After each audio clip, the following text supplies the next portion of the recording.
সহযোগিতা করেন। আপনারা সহযোগিতা না করলে তো হবে না। এটা করি, পরিবেশটা ভালো করি। হ্যাঁ চেয়ারম্যান সাহেব, এই যে বিভিন্নভাবে ঘুরছেন, কি দেখছেন, কতটুকু কি বুঝতে পারছেন? আছে কিছু মানুষের মানে একটা সচেতনতার অভাব। অনেকের জায়গা থাকতেও সরকারি জায়গায় প্রসার নিয়ে বসছে এবং আজকে তাদেরকে সচেতন করে দেওয়া হলো। আগামী 48 ঘন্টার ভিতরে যদি সমস্ত ক্লিয়ার না করে, প্রশাসন নিজের মতো সমস্ত পরিষ্কার করে দেবে।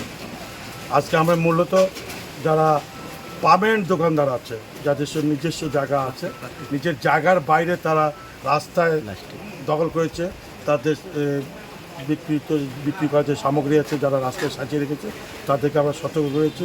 সাইনবোর্ড যা আছে আপনাদের ভিতরে নিন, আপনার জায়গা আছে জায়গাতে রাখুন।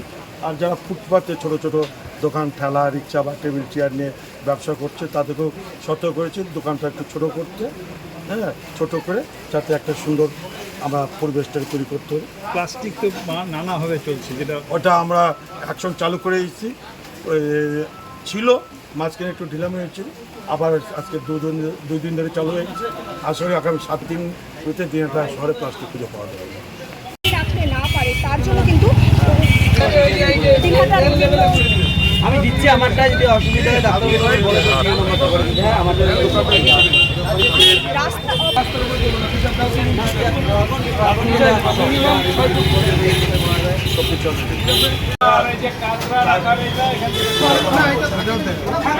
আজকে এই দুটো তোমার কালকে বা পরশু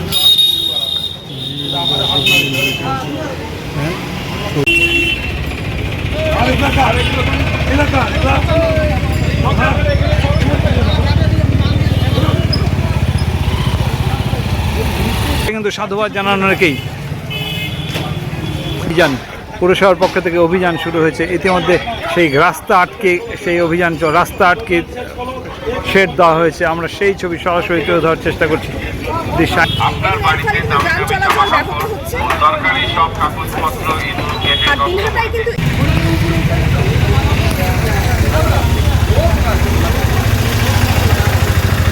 দিনহাটার ব্যাংকের সামনে, দিনহাটার একাধিক ব্যাংক রয়েছে শহরের মধ্যে, সেই ব্যাংকগুলির সামনে রয়েছে ব্যবস্থা করে বুঝলি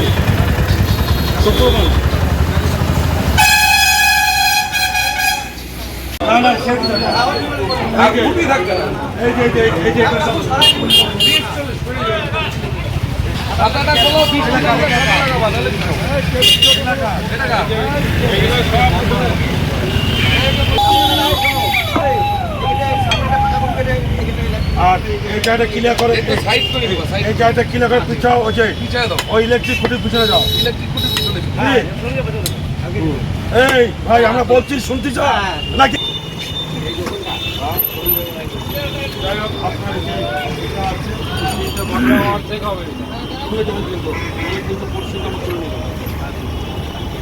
ছোট করো, ছোট করো করে দেবেন।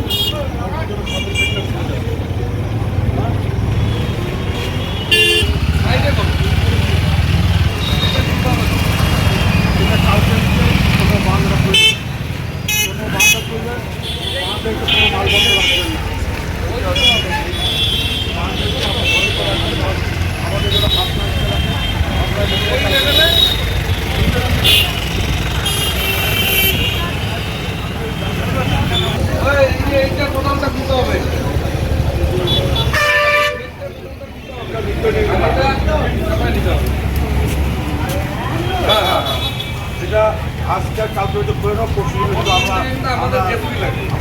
সারা রাজ্য জুড়ে চলছে। মমতা বন্দ্যোপাধ্যায় কিন্তু তৎকালীন